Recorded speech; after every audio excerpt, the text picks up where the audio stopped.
Episode की शुरुआत में हम तैसो को देखते हैं जो सॉन्ग से मिलने आया था। सोयुन की बॉडी मिलने से वो काफी डरा हुआ था। वो सॉन्ग से कहता है कि अगर पुलिस इन्वेस्टिगेशन शुरू होगी तो हम दोनों मुश्किल में पड़ सकते हैं। हमें किसी भी तरह ये प्रूव करना होगा कि कैंगो सोयुन के बच्चे का पिता था और उसी ने सोयुन को मारा है, और ऐसा करने से पहले हमें कैंगो को भी हैंडल करना होगा। सॉन्ग सब कुछ बहुत हल्के में ले रहा था और तैसो को सोयुन के नाम से टीज भी कर रहा था। इस पे तैसो एकदम गुस्सा हो जाता है और चिल्लाने लगता है कि तुमने जितने भी उल्टे सीधे काम किए हैं ना, उन सब के प्रूफ है मेरे पास। इसका भी प्रूफ है कि तुमने ही कैंगो से कहा था कि सोयुन को ठिकाने लगाओ। अब सॉन्ग थोड़ा सीरियस होता है। तैसो भी शांत हो जाता है और कहता है कि प्रेसिडेंट बनने के बाद वो दोसांग ग्रुप को नहीं बल्कि उसके वो भी ग्रुप को सपोर्ट करेगा। अगले सीन में हम देखते हैं कि यंगसुन और कैंगो जब सो रहे थे तो यंगसुन को किसी का कॉल आता है ये बताने के लिए कि पिग फार्म से धुआं निकल रहा है। यंगसुन कैंगो के साथ तुरंत घर से निकलती है। उस समय सामसिक किसी तरह वहाँ पहुँचा था कैंगो से मिलने के लिए। उनको जाता देख वो भी उनके पीछे जाता है। सॉन्ग के दोनों आदमी भी सामसिक को ढूंढ रहे थे क्योंकि उन्हें लग रहा था कि उसके पास तैसो के अगेंस्ट अब भी कोई एविडेंस है। वो लोग सामसिक को कैंगो के पीछे भागते देखते हैं तो वो लोग भी पीछे दौड़ते हैं।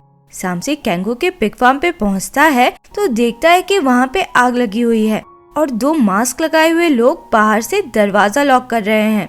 वो लोग सामसिक को देखते हैं तो उसे मारने लगते हैं, पर तब तक सॉन्ग के आदमी भी वहाँ पहुँच जाते हैं। मास्क वाले लोग अब वहाँ से भागते हैं तो वो लोग उनके पीछे जाते हैं। फिर बाकी गांव वालों को भी आग के बारे में पता चलता है और वो लोग भी वहाँ पहुँचते हैं। आग देखकर सब डर जाते हैं और चिंता करने लगते हैं कि यंगसुन और कैंगो कहीं अंदर तो नहीं है। तभी यंगसुन गिरती संभलती हुई दूसरी तरफ से आती है और बताती है कि कैंगो अभी भी अंदर है। वो अंदर जाना चाह रही थी पर सब उसे रोक लेते हैं। मीजू जो सब सुन रही थी कैंगो के बारे में सुन के तेजी से अंदर की तरफ जाने लगती है, पर सामसिक उसे रोक लेता है। सामसिक दरवाजे का ताला तोड़कर खुद अंदर घुसता है। कुछ मिनट्स के बाद लोग देखते हैं कि सामसिक कैंगो को उठाए चला आ रहा है, पर आने पे देखते हैं कि कैंगो ही सामसिक को उठा के आ रहा है। सामसिक तो बेहोशी था। कैंगो भी बाहर निकलने के बाद बेहोश हो जाता है। नेक्स्ट सीन में हम हॉस्पिटल का देखते हैं। कैंगो और सामसिक दोनों अब खतरे से बाहर थे पर बेहोश थे। सामसिक को पहले होश आता है। ऐसे सिचुएशन में भी वो मजाक कर रहा था तो उसके पेरेंट्स बहुत गुस्सा होते हैं कि तुम आग में गए क्यों थे, तुम्हें कुछ हो जाता तो हम क्या करते। फिर कुछ पुलिस वाले वहाँ आते हैं आग कैसे स्टार्ट हुआ ये पता करने के लिए। सामसिक बताने लगता है कि वो कैंगो को ढूंढते हुए वहाँ पहुँचा था तो कुछ मास्क लगाए हुए लोग वहाँ पे थे। सामसिक आगे कुछ बताता उससे पहले यंगसुन उसकी बात बीच में ही काट के कहती है कि आग उससे लगी, उसकी ही गलती थी, वो जल्दी में थी। सामसिक कंफ्यूज होने लगता है और कहता है कि आप ये क्या बोल रही हो, आग तो किसी और ने लगाई। पर यंगसुन अपनी बात पे अड़ी रहती है और कहती है कि अब इस मैटर को और इन्वेस्टिगेट करने की जरूरत नहीं है।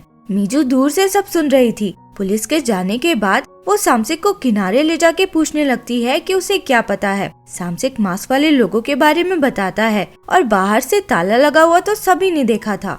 मीजू को लगता है कि सामसिक को और भी कुछ पता है, वो बता नहीं रहा था तो मीजू उसे थोड़ा धमकाती है। फिर वो सब बता देता है तैसो, हायंग सब के बारे में, और कहता है कि कैंगो की जान खतरे में है।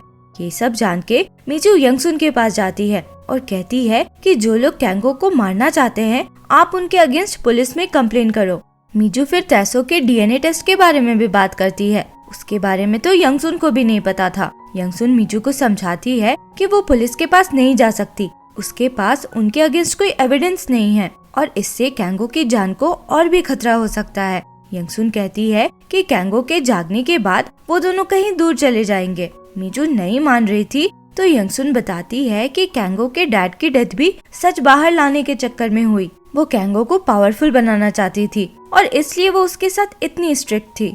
मीजू फिर यंगसुन को बताती है कि उसके स्ट्रिक्ट होने के बाद भी कैंगो से बहुत मिस करता था। उसका फेवरेट गाना गाया करता था। उसके खाने के टेस्ट के लिए वो कितने सारे रेस्टोरेंट्स घुमा करता था। मीजू की बातें सुनकर यंगसुन को रियलाइज होता है कि कैंगो ने मीजू के बारे में ही अपने लेटर में लिखा था। मीजू ही वो लड़की है जिससे कैंगो अपनी जान से भी ज्यादा प्यार करता था।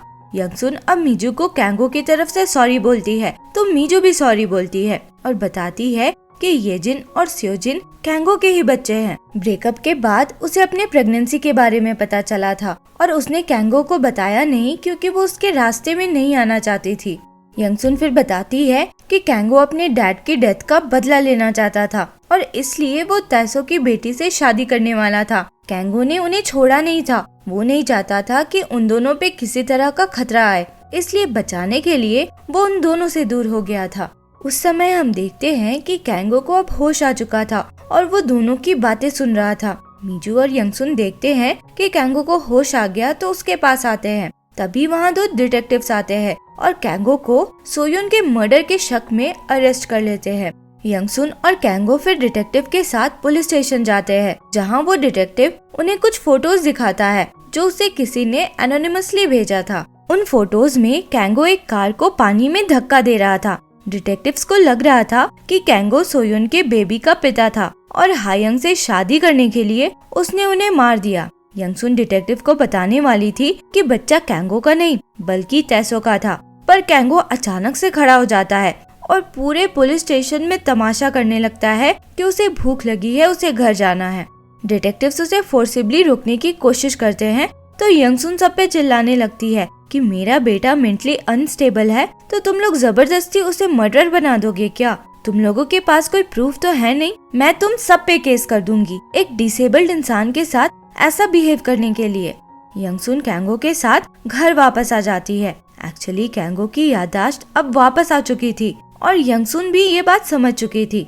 यंगसुन और कैंगो दोनों ही बहुत इमोशनल होकर एक दूसरे को हग करते हैं। कैंगो चाहता था कि यंगसुन अब हॉस्पिटल में रहे, पर वो मना कर देती है। कैंगो अपनी मॉम को समझाता है कि वो लोग उसके पीछे आते रहेंगे, इसलिए वो लोग कुछ करे उससे पहले उनके अगेंस्ट एविडेंस ढूंढना जरूरी है और जब तक वो ऐसा कर नहीं लेता किसी को पता नहीं चलना चाहिए कि उसकी मेमोरीज वापस आ गई हैं। अगले दिन कैंगो रेडी होकर घर से निकलता है। येजिन और स्योजिन को देखकर वो याद करता है कि ब्रेकअप के बाद भी वो मीजू को भूल नहीं पा रहा था, तो उससे मिलने पहुंच गया था। वहाँ मीजू को एक आदमी और बच्चों के साथ देखकर उसे लगा था कि मीजू ने शादी कर ली है और वो बहुत जोर जोर से रोया था। असल में वो आदमी तो मीजू के फ्रेंड का बॉयफ्रेंड था। कैंगो जाकर येजिन और स्योजिन को टाइट से हग कर लेता है और उन्हें नहीं पहचानने के लिए सॉरी बोलता है। कैंगो फिर मीजू के पास जाता है और बताता है कि उसकी मेमोरीज वापस आ गई हैं। मीजू रोते हुए उसे मारने लगती है, कहती है कि वो तो उसके मिलने पे उसे मार डालना चाहती थी, पर अब उसे पता चल चुका है कि वो तो उससे भी ज्यादा तकलीफ में था, तो अब वो क्या करे। मीजू कहती है कि पूरे प्रेगनेंसी वो गुस्से में रही, इसलिए तो येजिन स्योजिन इतने गुस्से वाले निकल गए। मीजू जोर जोर से रोने लगती है तो कैंगो उसे हक कर लेता है। कैंगो सॉरी बोलता है और कहता है कि उसे इतनी जल्दी माफ ना करे, क्योंकि उसने जो कहा था कि उसे करना है वो अभी पूरा नहीं हुआ है। जब वो सेफली सब कुछ करके वापस आएगा तो उससे अच्छे से माफी मांगेगा और उसकी माफी का वेट भी करेगा। फिर हम देखते हैं कि बैकहुन यंगसुन के पास आता है और अपने पहले के बिहेवियर के लिए माफी मांगता है। वो बताता है कि वो सॉल वापस जा रहा है, तो यंगसुन उसके लिए गुड बाय पार्टी ऑर्गेनाइज करके सारे गांव वालों को बुलाती है। येजिन और स्योजिन पे तो वो स्पेशल ध्यान देती है। कैंगो के बारे में पूछने पे वो कहती है कि वो अभी हॉस्पिटल में ही है क्योंकि उसके कुछ टेस्ट होने बाकी हैं। सब लोग फिर सब कुछ भूल के साथ में डिनर एंजॉय करते हैं, नाचते हैं और गाते भी हैं। सीन शिफ्ट होता है और हम देखते हैं कि सॉन्ग के आदमी उन मास्क वाले लोगों को पकड़कर सॉन्ग के सामने लाते हैं जो कैंगो को मारने की कोशिश कर रहे थे। पर वहाँ दोनों बहुत हैरान होते हैं ये जानकर कि उन लोगों को सॉन्ग नहीं भेजा था, वो ही कैंगो को मारना चाहता था। सॉन्ग का एक दूसरा आदमी फिर आकर उसे बताता है कि जिस कार को कैंगो ने पानी में फेंका था सोयुन उसमें थी ही नहीं। सॉन्ग को अब समझ नहीं आता कि कैंगो ने अगर सोयुन को नहीं मारा तो किसने मारा। फिर हम कैंगो को देखते हैं, वो अपने पुराने ऑफिस बिल्डिंग के गैराज में जाता है जहाँ एक कार पार्क थी जो उसने ही वहाँ रखा हुआ था। कार लेके वो कहीं निकल जाता है।